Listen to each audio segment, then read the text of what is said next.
They called me a jobless loser. And my own sister made sure 200 people heard it at my son's wedding.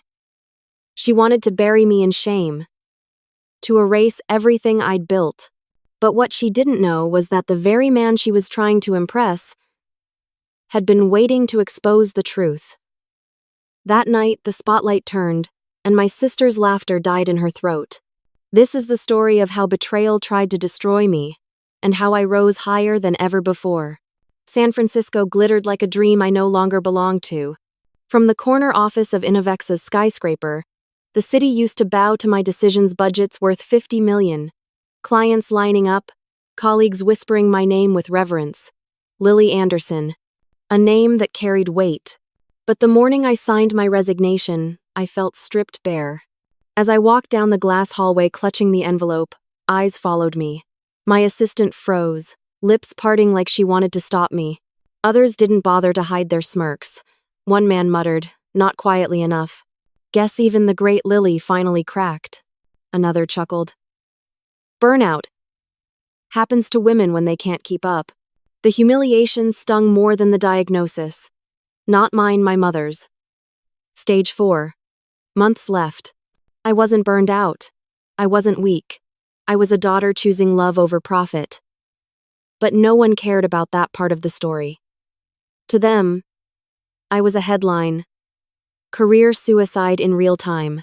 That night, instead of champagne receptions, I was kneeling by my mother's bed, fumbling with an IV line. My phone buzzed with messages from friends. Hey girl, are you okay? Heard something at the office? So sorry to hear. Must have been the stress, huh? Let me know if you need resume tips. They weren't checking on me. They were vultures circling, hungry for gossip. I tossed the phone aside and focused on Mom's pale face. She gripped my hand with surprising strength. You're here. That's what matters. Her words steadied me. But Vanessa's voice came days later, slicing through my fragile peace. She breezed into Mom's room in a designer coat, perfume clouding the air.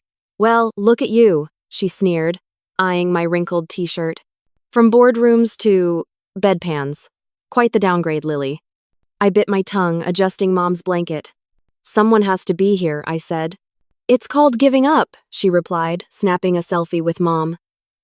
The flash caught my tears. On Instagram she wrote, Family first why? So grateful I can balance it all. She visited once a week for 15 minutes. I stayed 24 hours a day. Yet somehow, she was the hero. And I was the failure.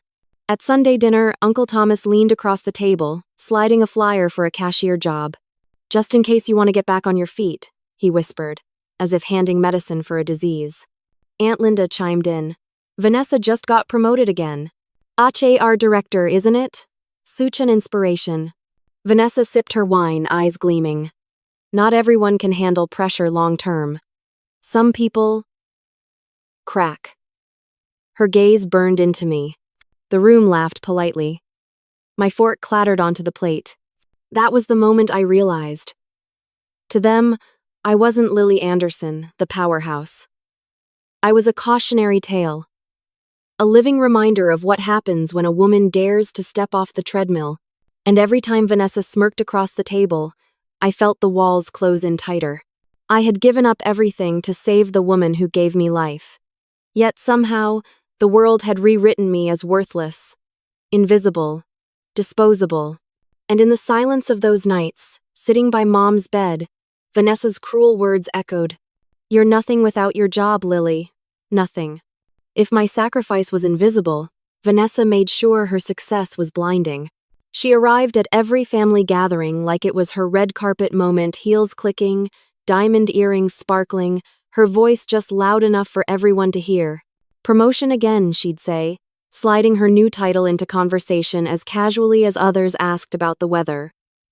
Senior HR director now. The CEO personally tapped me. Meanwhile, I sat beside Mom, hair unwashed, clothes wrinkled, smelling faintly of antiseptic.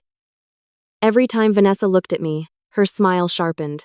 At Easter dinner, she clinked her glass for attention. I just signed off on a major leadership initiative. You know, helping women balance career and family. It's about proving that some of us can handle pressure without falling apart. Her eyes locked onto mine. The table chuckled. I kept my hands folded tightly in my lap, nails digging into skin, pretending not to hear the venom behind her words. Uncle Thomas leaned forward, nodding proudly at Vanessa. That's our girl. A real go-getter.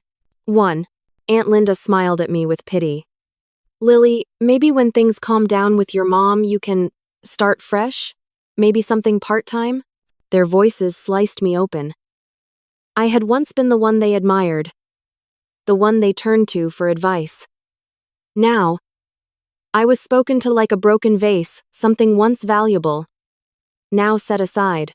Vanessa reveled in it. At Mom's bedside, she leaned down just long enough for the nurse's camera flash to catch her hand resting tenderly on Mom's arm. Click. Instagram ready. Family first why, she posted, tagging herself at Innovexa HQ minutes later. Meanwhile, I was scrubbing bedpans, massaging Mom's legs, holding her hair back during bouts of sickness. Work too unglamorous to ever make her feed. The worst was the whispers. A neighbor stopped me outside with groceries in my arms. So sorry about your situation. Vanessa said you couldn't handle the stress anymore. Such a shame after all you built. Couldn't handle the stress. As if my mother's dying was just another task I'd failed to complete. Even my own son, Ethan, noticed. One evening, as he tucked a blanket around Mom, his jaw tightened. Mom, Vanessa's been talking about you at Innovexa, he said carefully. She told people you had some kind of breakdown. I froze, pulse hammering. At work? He nodded. She doesn't know I'm in the same building. Different department, but people whisper. They think you lost it. Line. The humiliation burned hotter than fire. My son, just starting his career, forced to carry the shadow of his aunt's lies. I don't want you worrying about me, I whispered, fighting back tears. Focus on your future. But Ethan's eyes, so much like his father's kind, steady darkened with anger. Your future matters too, Mom. Don't let her do this to you. I wished I could believe him. But every time Vanessa opened her mouth, her version of me spread like wildfire. The glamorous, successful sister. The failed, invisible one. The more she shined, the smaller I became. I wasn't just losing my career anymore. I was losing my name, my worth, my place in the world.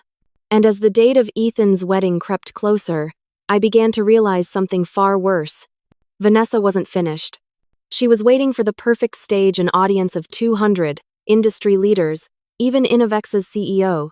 She would make sure everyone saw me not as Lily Anderson, the powerhouse, but as the joke of the family. And God help me, part of me feared she would succeed. The weeks turned into months, and with every sunrise over San Francisco Bay, I felt myself disappear a little more. I had once been the woman people rushed to for answers, the voice that could silence a crowded boardroom. Now, I was the ghost people politely looked past. At first, there were calls. Checking in, Lily. But beneath the concern was curiosity, the kind that makes you feel like an exhibit.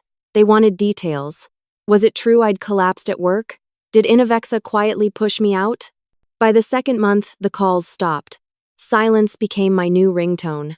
On LinkedIn, my inbox dried up.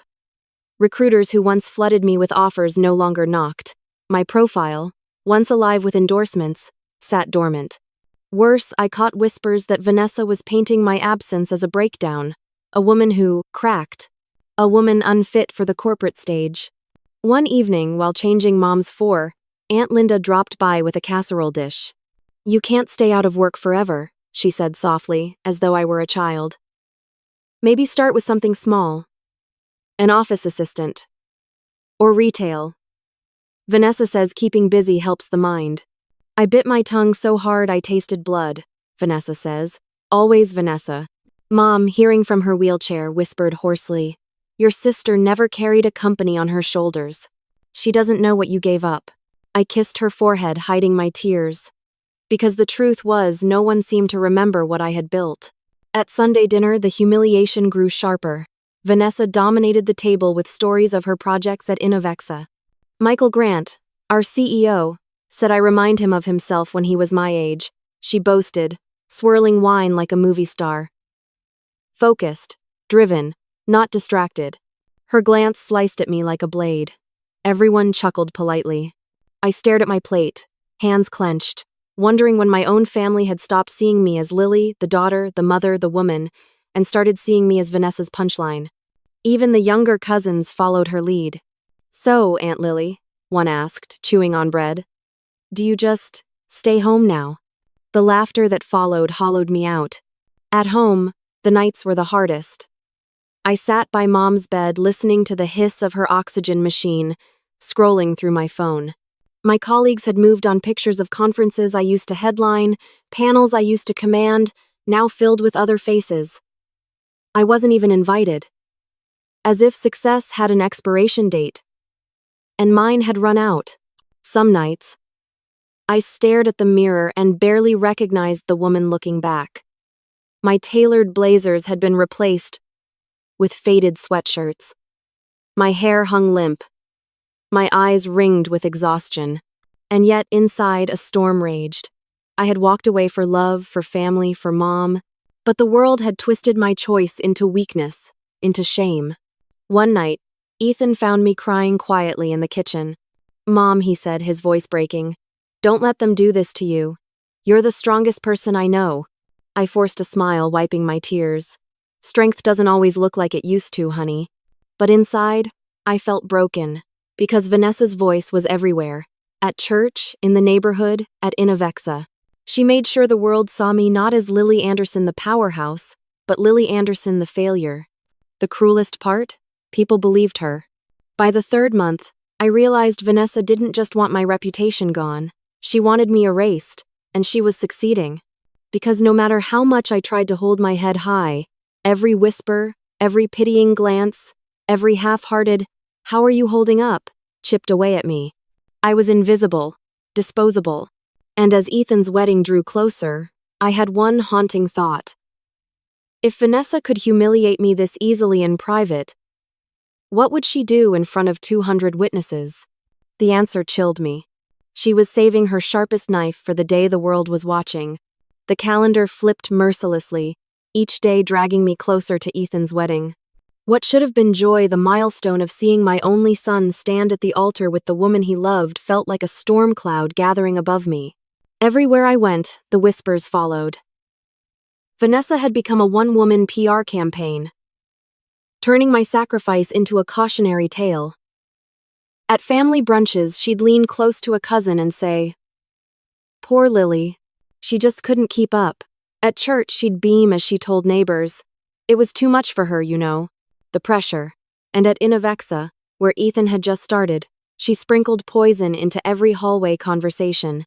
She had a breakdown, one colleague told Ethan, not realizing he was my son. Her sister said she couldn't handle the stress. Every word was a knife twisting in my back. Not just because it hurt me, but because it put Ethan in the crosshairs. He was a young engineer trying to prove himself. Now he had to live under the shadow of a rumor that his mother was unstable. One night, Ethan sat at the kitchen table, his tie loosened, face tight with worry. "Mom, this isn't fair," he said. "Vanessa's telling people you cracked, that you were finished." I poured him tea, trying to mask the shake in my hands. "Let her talk. People will forget." He slammed his fist against the table. "No, they won't. Not when she says it at my wedding." The thought hollowed me out.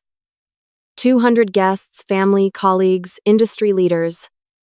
And worst of all, Michael Grant, Innovexa's CEO, would be there. Ethan had mentioned him weeks ago, almost casually, saying Michael seemed very interested in meeting me. I didn't dare hope it meant anything. But Vanessa knew. Or at least she sensed. And if she caught even a whiff that Michael respected me, she'd sharpen her words into weapons. That night, I sat by Mom's bedside, confessing my dread. She was having a good day, her eyes clearer than usual. "Mom," I whispered, "I'm afraid. Vanessa will humiliate me in front of everyone. In front of Ethan. In front of his boss." Mom reached for my hand, her skin papery but her grip strong. Lily, your sister has always been jealous. But she can't take from you what she never earned herself. Tears blurred my vision. But she's winning, Mom. Everyone believes her. I feel like I've already been erased. Mom shook her head faintly. Quiet strength, Lily. Remember what I taught you.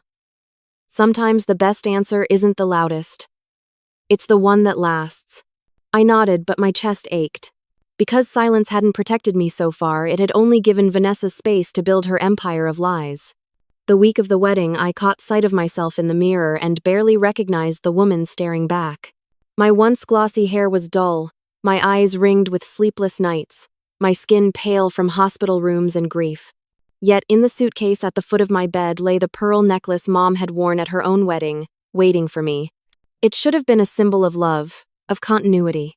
Instead, it felt like armor for a battlefield. On Thursday, Vanessa called, her voice syrupy sweet.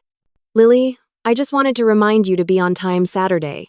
We'll have lots of Ethan's colleagues there. It's important to make a good impression. I gripped the phone tighter. Vanessa, don't use my son's wedding as a stage.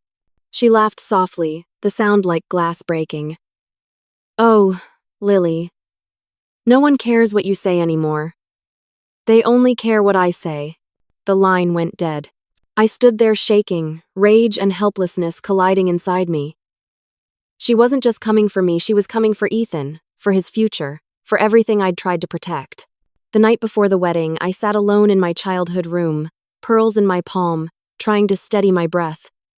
From downstairs, I heard Mom coughing, her frail voice calling my name. I rushed down, kneeling beside her wheelchair. Sweetheart, she whispered. Tomorrow isn't about Vanessa. It's about Ethan. Stand tall. Smile bright. Remember who you are. I kissed her forehead, tasting salt from my own tears. But Mom, what if they believe her? Her eyes, clouded yet fierce, locked on mine. Then let the truth speak for itself. You don't need to shout. Just be ready.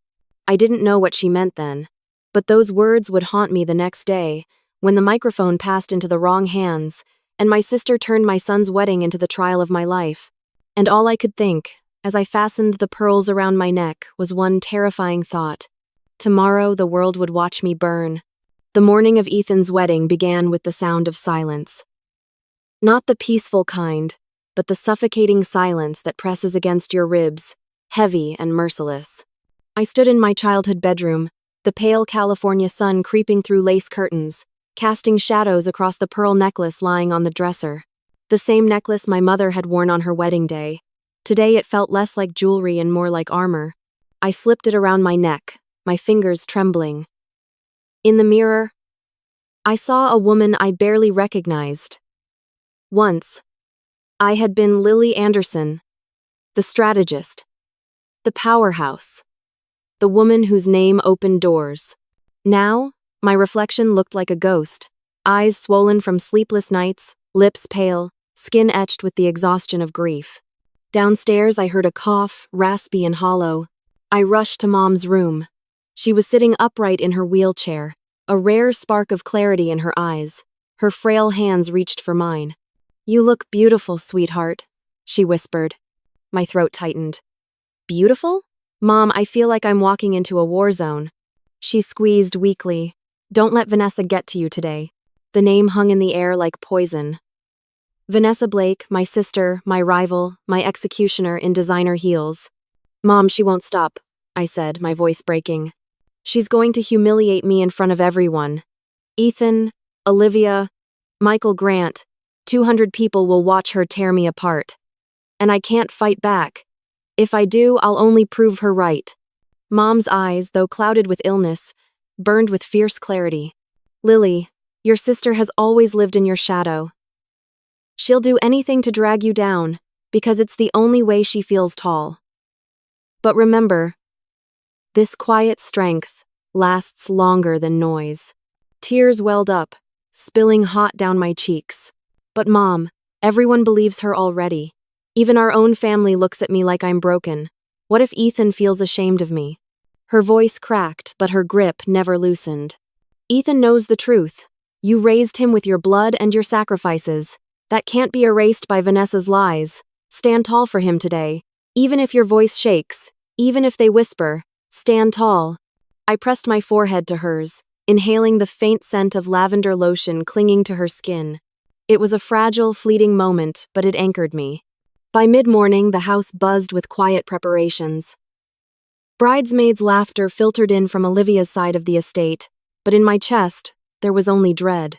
I slipped into my navy dress, the one I had chosen carefully professional, dignified, not too extravagant. I wanted to look strong, not desperate. Yet as I fastened the zipper, I remembered Vanessa's smirk. From boardrooms to bedpans. Quite the downgrade, Lily. Laugh. Her words echoed like a curse. The ride to Napa Valley stretched endlessly. Each mile closer to the vineyard felt like a mile deeper into the gallows. I imagined the faces waiting for me, colleagues from Innovexa, old clients, industry leaders. They would all glance at Vanessa's perfect hair, her flawless smile, then at me, tired, hollow, fragile, and they would believe her version of me. The thought clawed at my chest until I could barely breathe. At one point, I closed my eyes and whispered into the silence of the car, God, please, just let me survive this day. When we arrived at the vineyard estate, the air smelled of roses and expensive wine. Guests milled about in tailored suits and silk dresses, their voices rising in cheerful anticipation. I clutched my clutch so tightly my knuckles whitened. And then I saw Vanessa. She glided across the lawn like she owned the world emerald gown, hugging her frame, laughter bubbling like champagne. She spotted me instantly, and her smile sharpened into something cruel. She raised her glass in a mock salute, lips curling around a whisper I read as clearly as if she'd shouted it, "Game over." My stomach twisted. For a heartbeat, I wanted to run. To escape before the whispers, before the humiliation, before the spotlight burned me alive. But then Ethan appeared, tall and handsome in his suit, his arm around Olivia. His face lit up when he saw me. "Mom," he said, pulling me into a hug. "You look amazing." For a moment, the fear melted. In his eyes, I wasn't the failure Vanessa painted. I was his mother. The woman who had given up everything for love. I clung to that, because I knew the storm was about to break. And as the music swelled and guests gathered, one thought consumed me. By the end of this day, either Vanessa would destroy me completely, or I would finally rise from the ashes she had set aflame. The vineyard glowed golden in the late afternoon sun, its rows of grapes stretching like soldiers across the hills. Guests laughed over sparkling wine, clinking glasses, the perfect California postcard. But to me, it was a minefield. Every glance felt like a spark waiting to ignite. Vanessa moved through the crowd like a queen among courtiers. Emerald silk, flawless hair, and that smile, the one polished enough to hide the blade underneath. She had waited for this stage. 200 people, all within earshot. And then her manicured hand clamped on my arm. "Come, Lily," she purred. "Ethan's colleagues are dying to meet you." I wanted to pull away, to vanish into the shadows, but before I could, she dragged me toward a circle of young professionals. They stood tall with glasses in hand, ambition shining in their eyes, badges from Innovexa clipped neatly to their jackets and purses. "This is Ethan's mother," Vanessa announced, her voice sugar, sweet but pitched to carry. "Lily Anderson. She used to be in marketing." I opened my mouth, but a young woman asked brightly, "Oh, what company?" Before I could answer, Vanessa leaned in. "She's between opportunities. You know how it is, sometimes people just can't handle the pace. Not everyone is built for the long haul." A ripple of polite laughter. My chest burned. I forced my expression to remain calm, but my hands trembled around the stem of my glass. Across the room, I spotted him. Michael Grant. Tall, composed, scanning the crowd with that watchful CEO gaze. He lingered near the photo display, pretending to study Ethan and Olivia's engagement shots, but I knew he was listening. And in that moment, my heart raced. Did he believe her? Did he think I was the failure Vanessa painted me to be? My phone buzzed. A LinkedIn notification. A name flickered. DC. A message. Check your email. My pulse spiked. Last week's offer. the one I had quietly declined. The words blurred in my mind. Senior VP of Marketing Strategy. $300,000 base. Bonuses. Whenever you're ready, Lily. But how could I be ready when my sister was tearing me down in real time? Vanessa's laugh rang out, brittle and sharp. Jennifer asked what you're doing these days, Lily. Don't be shy, tell them. I looked at their eager faces, the hunger for gossip gleaming in their eyes. I whispered, I'm in transition. Transition? Vanessa giggled, tilting her head. That's a nice way of saying unemployed. The group chuckled uneasily, sensing blood in the water but too polite to move away. One even lifted a phone subtly, as if capturing the moment for later. I felt my knees weaken. The humiliation was suffocating, pressing down until I could barely breathe. In my mind, Mom's frail voice whispered, quiet strength, stand tall. But how do you stand tall when your own sister is grinding you into the dirt? From the corner of my eye, I caught Michael shifting closer, his phone in hand. His eyes flickered to me, unreadable. Vanessa, oblivious, doubled down. When Lily quit sorry, resigned for personal reasons, I knew she'd never work again. Who hires someone who abandons a 20-year career? It's career suicide. Gasps rippled through the group. Ethan's colleagues exchanged uneasy looks. My son stood just outside the circle, his jaw tight, fists clenched, Olivia's hand holding him back. The laughter around me blurred into static. My pulse pounded. I wanted to scream, to shout the truth, but I couldn't. This was Ethan's day. My shame could not become his shame.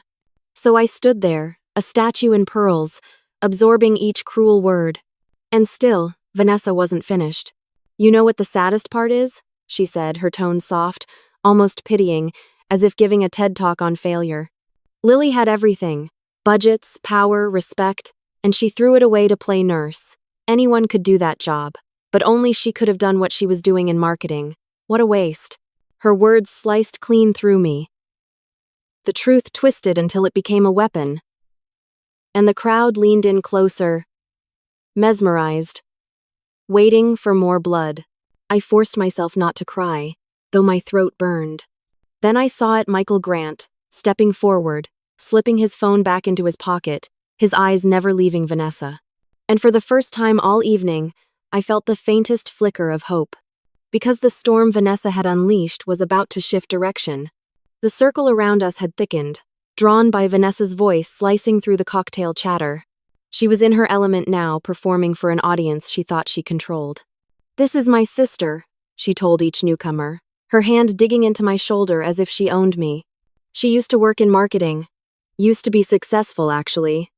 But you know how it goes. Some people peak early. Now she's just exploring options.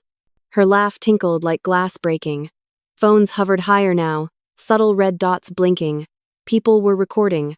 Across the lawn, Ethan appeared, his jaw clenched so tight the veins stood out. Olivia whispered frantically, gripping his arm, trying to hold him back.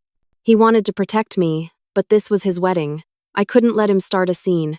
Nothing too impressive, Vanessa continued, waving her manicured hand. She managed some campaigns, pushed some papers. But when the pressure got too much, she cracked. Career suicide. The words slammed into me. I forced myself not to flinch. But inside, I was collapsing. My reputation, my son's pride, my mother's sacrifice, it was all being shredded in real time. Then a voice cut through, calm but commanding. Interesting perspective, Miss Blake. The crowd parted as Michael Grant stepped forward. Every movement deliberate. Every step measured. He carried the quiet authority of a man used to billion-dollar decisions. Vanessa spun around, her face flickering from shock to delight. Mr. Grant, I didn't see you there. Not. She laughed nervously, tugging at her gown. Perfect timing. I was just telling everyone about you. She pointed at me with a triumphant smile. This is my sister, the unemployed one I mentioned. Michael's eyes, steel gray and unreadable, rested on me.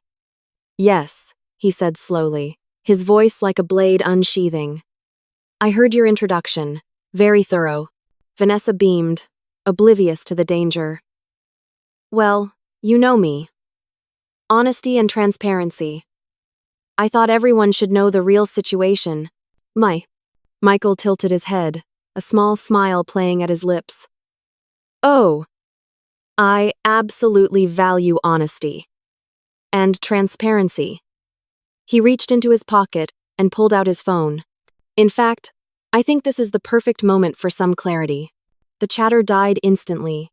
Even the band in the distance faltered, their music thinning into silence. 200 eyes turned. Michael scrolled, then lifted his gaze. Just last month, I offered Lily Anderson the role of Senior Vice President of Marketing Strategy at Innovexa. Base salary, $300,000. Bonuses on top. Gasps tore through the crowd. Heads whipped toward me, toward Vanessa, toward him. She declined, Michael continued, his voice sharp as glass. Not because she was unemployable, as you just claimed, Miss Blake, but because she chose to care for her terminally ill mother. The silence that followed was suffocating. Vanessa's face drained of color. That's impossible. She quit. She's been out of work for months. Michael's gaze hardened. You're correct about the months.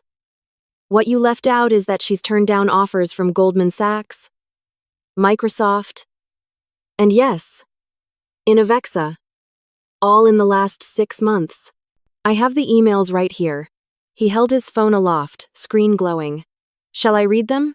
A murmur rippled through the crowd. People exchanged looks, shock plain in their eyes.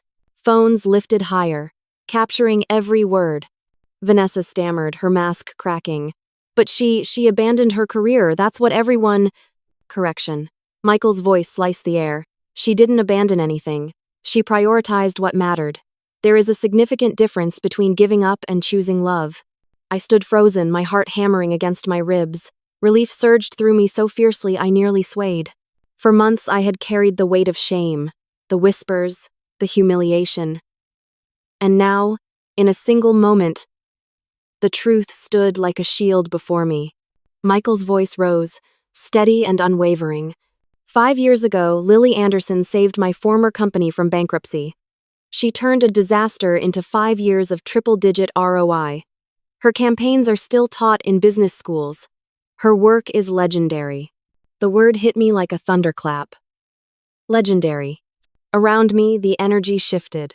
The eyes that had once pitied me now widened with recognition. The whispers turned from cruel to awed. And Vanessa, my sister, my tormentor, looked like a puppet whose strings had just been cut. Her voice cracked, desperate now. Mr. Grant, I didn't know. That much is obvious, Michael said coldly. What's also obvious is that you've spent months spreading lies about your own sister. Lies that reflect poorly not only on you, but on the company you claim to represent. The trap was sprung, and Vanessa had walked straight into it. Ethan's hand found mine, squeezing tight. For the first time that day, I allowed myself to breathe. And as Michael slipped his phone back into his pocket, his eyes flickered toward me with the faintest nod. The tide was turning. But the reckoning wasn't over. Not yet. The ballroom quieted as if the air itself had been stolen. Every glass lowered. Every laugh died mid-breath. Michael Grant, CEO of Innovexa, stood with the microphone in his hand. His presence alone was enough to command silence. I felt Ethan's grip on my arm, steadying me as my knees threatened to give way. Vanessa stood a few feet away, her emerald gown now clinging like a costume that no longer fit. The triumphant glimmer in her eyes was gone, replaced by something raw fear. Michael's voice boomed, deep and unhurried. Good evening, everyone. I am honored to be here, celebrating Ethan and Olivia's special day. Polite applause trickled through the crowd. But no one looked away. All eyes remained locked on him. He glanced briefly at Vanessa, then at me. Before we continue with the festivities, I'd like to address something I've just witnessed, something that speaks to the values of family, integrity, and what true success really means. My heart pounded so loudly I thought everyone could hear it. Michael stepped closer, his gaze sweeping the room.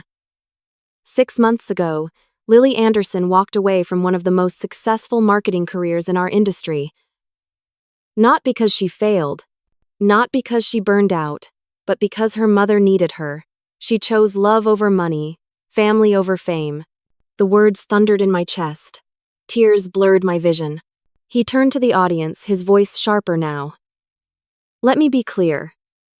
Lily Anderson managed $50 million budgets annually.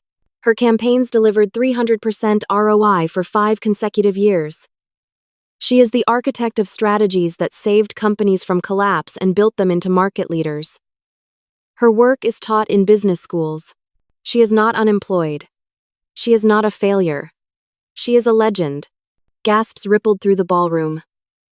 The Fortune 500 executive I had spotted earlier nodded slowly, recognition dawning in his eyes. I wanted to disappear, yet I also wanted to stand taller than I ever had. For so long I had carried shame like chains. Now, in one electrifying moment, those chains snapped. Michael's gaze hardened as it shifted back to Vanessa. And yet, tonight, I watched her own sister publicly humiliate her, calling her a loser, telling half-truths, and reducing a lifetime of achievement to a cruel joke. That is not honesty. That is betrayal. Vanessa's face crumpled. Mr. Grant, please, I didn't. But Michael silenced her with a raised hand. Miss Blake, you've spent months tearing down your sister to elevate yourself. You've used your role at Innovexa to spread lies. You've posted on social media, mocking women who step away for family. You've fostered a culture of cruelty. He paused, his words slicing through the air. And let me remind you, you are our HR director, the person meant to uphold respect and integrity. Murmurs erupted. Several of Ethan's colleagues exchanged horrified looks. One mouthed, "We knew it." Another quietly lifted their phone, capturing every word. Vanessa's voice broke, desperate. "This isn't fair. This is my nephew's wedding." "No," Michael said sharply. "This is where you chose to make a spectacle of your sister. I am simply correcting the record." His eyes locked on me and his tone softened. Lily Anderson represents what leadership should be. Quiet strength, sacrifice without recognition, integrity when no one is watching. That is the woman standing before you, not a failure, but a force. The ballroom erupted in applause, louder than thunder. My breath caught. Strangers clapped for me. Old colleagues, who moments ago had looked at me with pity, now looked with awe. Ethan's eyes shone with tears. Olivia clutched his arm, whispering, "Your mom is incredible." I stood frozen, every nerve burning. For months, I had been invisible. And now, under the spotlight, the truth finally roared. Michael's voice dropped to its final verdict. "Miss Blake, your behavior tonight is incompatible with the values Innovexa stands for. Consider this your last act as our HR director." The words hung in the air like a gavel striking. Gasps. Then stunned silence. Vanessa staggered back, mascara streaking her cheeks. I pressed a trembling hand to my pearls, my chest heaving. For the first time in months, I wasn't swallowing shame. I was swallowing relief. Ethan leaned in, whispering fiercely, "Mom, she can't hurt you anymore." And as Michael handed the microphone back to the wedding coordinator, a wave of vindication crashed over me so powerfully I nearly wept on the spot. This was no longer Vanessa's stage, it was mine. And for the first time since I walked out of Innovexa 6 months ago, I stood tall Lily Anderson, unbroken. The applause refused to die. It swelled through the ballroom, rolling like a wave that shook the crystal chandeliers above. I stood frozen in the center of it all, heart hammering, unable to believe what was happening. For months, I had been invisible. Tonight, I was being reborn. Vanessa slumped into a chair, mascara streaming, clutching her champagne flute like a lifeline. Around her, the crowd shifted away, no longer enthralled but repelled. Her kingdom of whispers had collapsed in real time, and no one was rushing to pick up the pieces. Michael Grant handed the microphone back to the coordinator, but his gaze lingered on me. A small smile curved his lips, sharp but genuine. Then he raised his glass. "To Ethan and Olivia," he said, his voice carrying easily, "and to the kind of love that builds, not destroys." 200 glasses lifted. To Ethan and Olivia. No. But when the clinking died down, the energy in the room turned toward me. The Fortune 500 executive I had recognized earlier stepped forward, his eyes alight. "Lily Anderson? From the Samsung turnaround?" I nodded, my throat too tight for words. My God, I've been trying to poach you for years. If you're consulting, name your price. Our global division needs leadership. Before I could answer, another voice chimed in. Jacobson Tech will double whatever he's offering. Then another. Wellington Partners. 3 million. Starting tomorrow. The circle closed around me, not with judgment now, but with hunger. Business cards appeared like confetti. Offers shouted over one another. Ethan stared in disbelief, his mouth open. Olivia clutched his hand, tears streaming down her cheeks. I wanted to laugh, to cry, to scream. For so long, Vanessa's voice had drowned out my own. Now strangers were shouting my worth back at me. Michael raised his hand, and the room hushed instantly. Ladies and gentlemen, as I've already made clear, I offered Miss Anderson a position at Innovexa. She declined. But tonight, in front of all of you, I'll make a different offer. Innovexa as her first client. 2 million renewable annually. A champagne glass slipped from someone's hand, shattering against the floor. Gasps erupted. Vanessa's sob cut through the noise, but no one looked at her. All eyes were on me.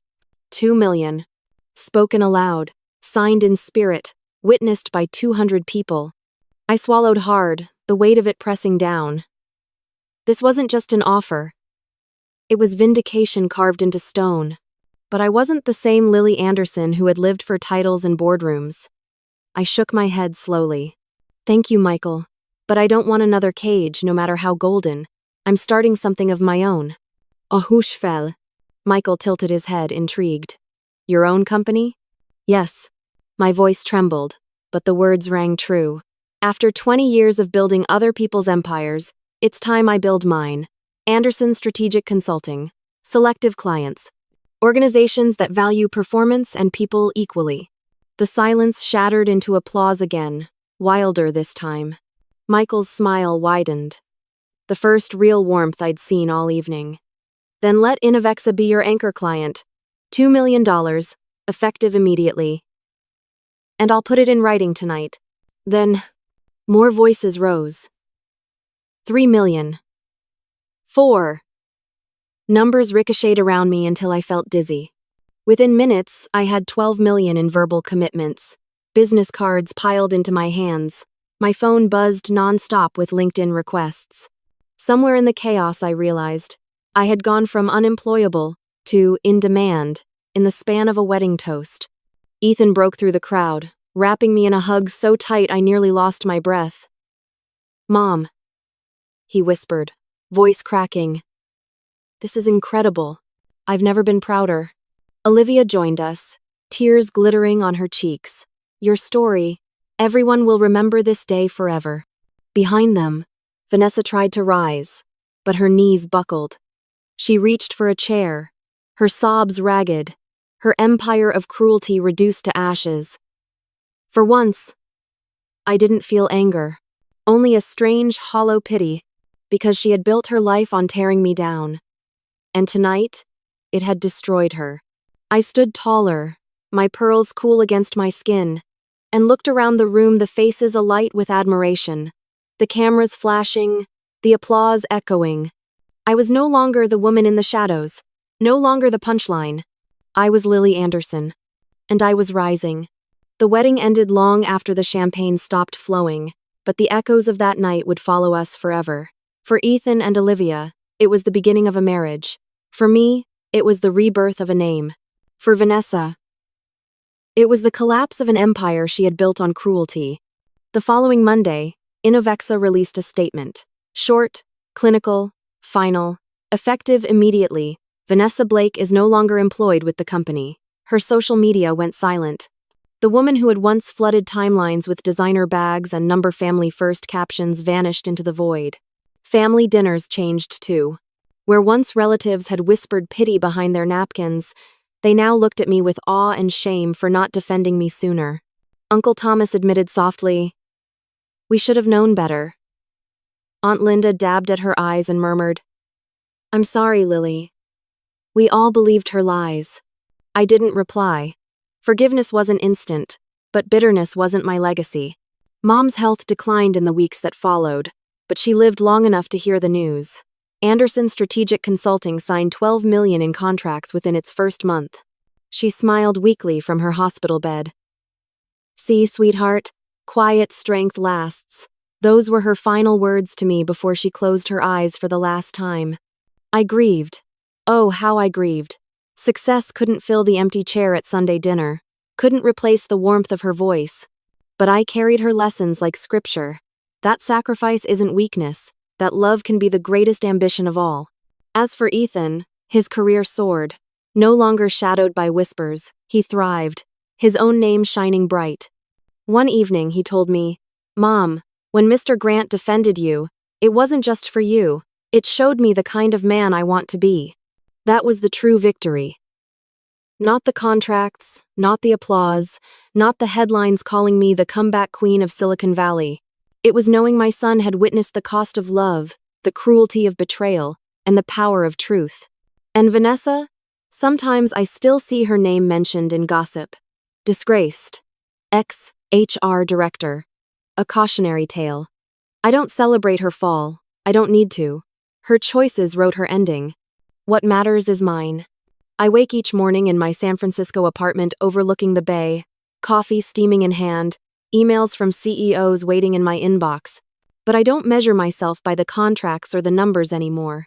I measure by something quieter. The evenings I spent by Mom's side. The nights I thought I was invisible. The moment I stood tall in pearls while the world finally saw me. Because success isn't just about climbing. Sometimes it's about choosing when to step down. Sometimes it's about standing in the shadows, unthanked, unseen, until the moment the light finds you again. I am Lily Anderson. Daughter, mother, founder, survivor. And if you take anything from my story, let it be this. The world will try to define you by your lowest moment. But your worth isn't theirs to measure. One day, when the whispers fade and the truth stands, you will rise higher, stronger, brighter than before.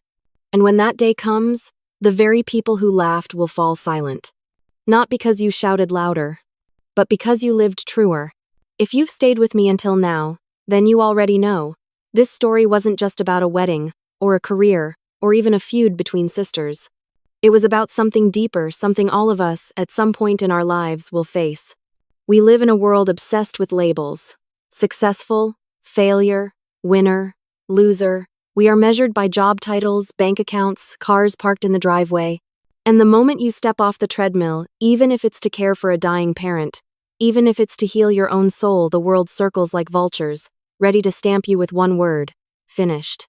But here's the truth: you are never finished. I was called a jobless loser in front of 200 people. I was erased by whispers, humiliated by lies, betrayed by someone who shared my blood. And for months, I believed them. I believed I was invisible, disposable, a shadow of the woman I used to be. And yet, I rose. Not because someone handed me back my career. Not because the applause suddenly drowned out the jeers. I rose because love had anchored me in my darkest nights. Because sacrifice, though unseen, had carved a strength in me louder than any rumor. And when the truth finally came to light, it wasn't just my reputation that was restored, it was my voice, my dignity, my place in the world. So here's what I want you to remember. Your worth is not measured by your lowest season. Maybe you've been unemployed. Maybe you've been betrayed. Maybe someone you love has tried to write your story for you. None of that defines you. ALCE sacrifice is not weakness. When you choose family over fame, love over money, integrity over shortcuts, people may laugh. Let them. One day, they'll understand that your choice was strength disguised as surrender. Truth always surfaces. Lies can travel fast, but truth endures. And when it arrives, it doesn't just whisper, it roars. Look at your own life. Who is your Vanessa? Who has tried to convince you that you are less, that your worth has expired? And more importantly, what have you given up? Not because you were weak, but because you were strong enough to love. I want you to sit with that question. Comment below. Tell me, have you ever been written off? Have you ever been underestimated, mocked, or dismissed only to rise higher than anyone imagined? Because your story matters. It may not make headlines. It may not happen in front of 200 people, but someone, somewhere, is waiting to see you stand tall again. If you remember nothing else, remember this. The world will forget your promotions. It will forget your titles. It will even forget your mistakes. But it will never forget your courage. Quiet strength lasts longer than noise. And when the moment comes, when your truth is finally seen, you will rise not as who you once were, but as who you were always meant to be. So stand tall even when your knees shake. Speak softly even when others shout. And never, ever let someone else's bitterness dictate your worth. I am Lily Anderson. And if my story proves anything, it's this. You are not your job. You are not your worst moment. You are not what your enemies call you. You are more, always more. And one day, the world will see it.